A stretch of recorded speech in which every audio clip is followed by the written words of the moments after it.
जय श्री हरि विष्णु। राधे राधे दोस्तों, आप सभी का मेरे चैनल में बहुत बहुत स्वागत है। आज आपके लिए एक अद्भुत कथा लेकर आए हैं कि जगन्नाथ मंदिर के प्रसाद को महाप्रसाद क्यों कहा जाता है। दोस्तों, कथा बहुत अच्छी है, पूरी सुनिएगा।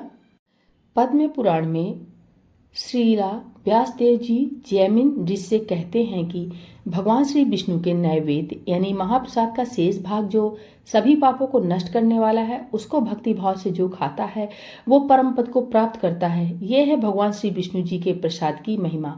आज श्री हरि प्रसाद को हम आसानी से प्राप्त कर सकते हैं। यही प्रसाद एक समय बहुत दुर्लभ था।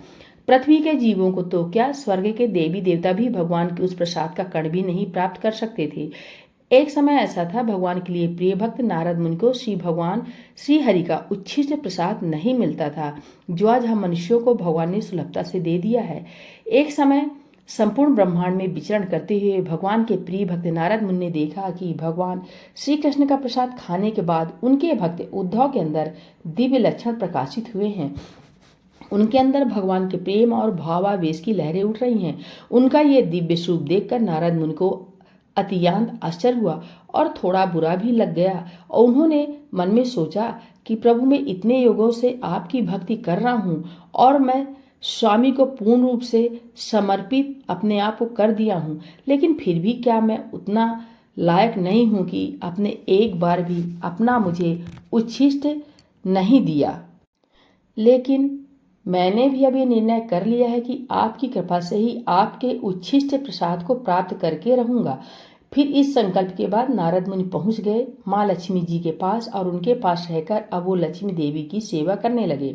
कुछ वर्षों बाद जब नारद जी ने लक्ष्मी देवी की सेवा की तो लक्ष्मी देवी बहुत प्रसन्न हुई और उन्होंने नारद मुनि से कहा, हे वत्स, तुमने अत्यंत निष्ठा और श्रद्धा पूर्वक मेरी सेवा की है और मेरे आराध्य देव नारायण की सेवा में भी मेरी सहायता की है, इसलिए मांगो, तुम्हें जो भी वरदान मुझसे चाहिए।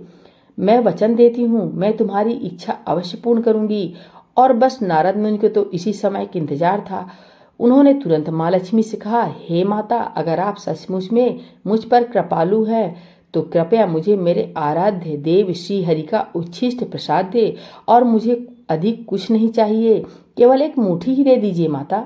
नारद मुनि की बात सुनकर माता लक्ष्मी दुविधा में पड़ गई। उन्होंने कहा, मुनि, ये तुमने क्या मांग लिया? ऐसा वरदान जो मैं किसी को नहीं दे सकती। मेरे स्वामी ने मुझे मना कर दिया है, उनका उच्छिष्ट प्रसाद किसी को भी नहीं दिया जाएगा। अब ऐसे में उनकी आज्ञा का उल्लंघन नहीं कर सकती। लक्ष्मी जी की यह बात सुनकर नारद मुनि बालक की तरह रुष्ट हो गए।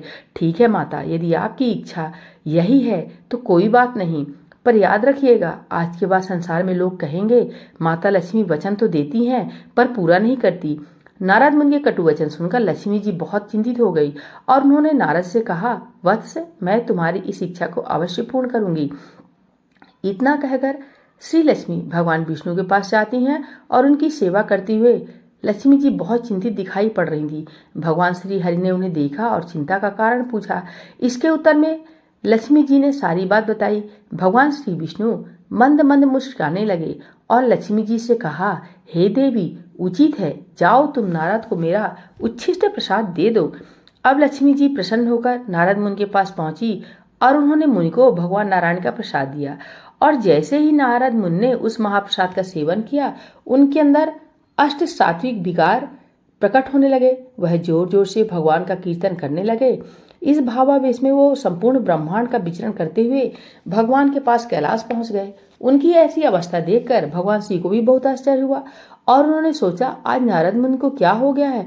तब नारद जी ने उनसे कहा, आज उन्हें भगवान श्री विष्णु का महाप्रसाद प्राप्त हुआ है, जो किसी को नहीं मिलता। ऐसा सौभाग्य सिर्फ मुझे मिला है। ऐसा सुनकर भगवान शिव ने कहा, क्या तुम मेरे लिए नहीं लाए श्री हरि का महाप्रसाद? इतना कहते हुए शिव जी ने देखा नारद मुनि की उंगली पर अभी भी महाप्रसाद के कुछ कण चिपके थे। ये देखकर भगवान शिव प्रसन्न हुए और उन्होंने नारद मुनि की उंगली में चिपका वो प्रसाद खा लिया। बस फिर क्या था, फिर पृथ्वी पर प्रलय आने की तैयारी होने लगी।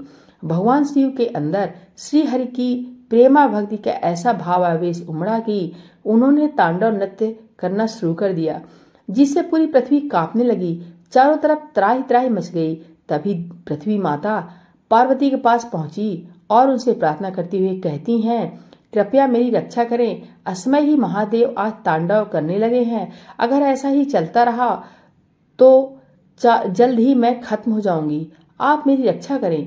पृथ्वी देवी की विनती सुनकर माता पार्वती भगवान शिव के पास जाकर उन्हें शांत करती हैं और इस स्थिति का कारण पूछती हैं कि आप इतने भावावेश में कैसे आ गए थे। तब शिव जी ने भगवान विष्णु के उच्छिष्ट महाप्रसाद की सारी बात बताई। ये सुनकर माता पार्वती को बहुत क्रोध आया।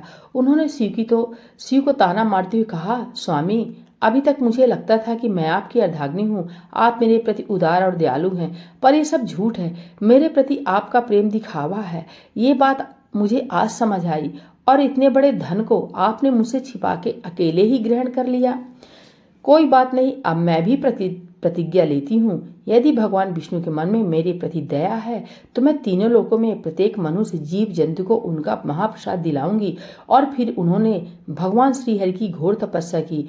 उनसे प्रसन्न होकर भगवान नारायण उनके सामने प्रकट हुए। उन्होंने माता पार्वती को वरदान देते हुए कहा, हे देवी, तुम्हारी इच्छा अवश्य पूर्ण होगी। मैं तुम्हारे समक्ष प्रतिज्ञा लेता हूँ, मेरा महाप्रसाद बिना भेदभाव के सभी में वितरित होगा, जिसकी सुगंध से ही जीव भौतिक जंजीरों से मुक्त हो जाएंगे और अपनी भौतिक इच्छा का त्याग करेंगे। कलयुग में मेरा आविर्भाव होगा, तब विमला देवी के नाम से तुम मेरे निकट ही वास करोगी।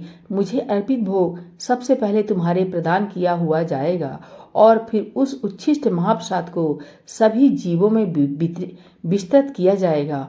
और इस प्रकार भगवान जगन्नाथ का महाप्रसाद प्रकट हुआ, जिसका आस्वादन आज प्रत्येक मनुष्य बिना किसी जाति, धर्म और वर्ण के करता है, जिसे खाने से परम आध्यात्मिक गति प्राप्त होती है।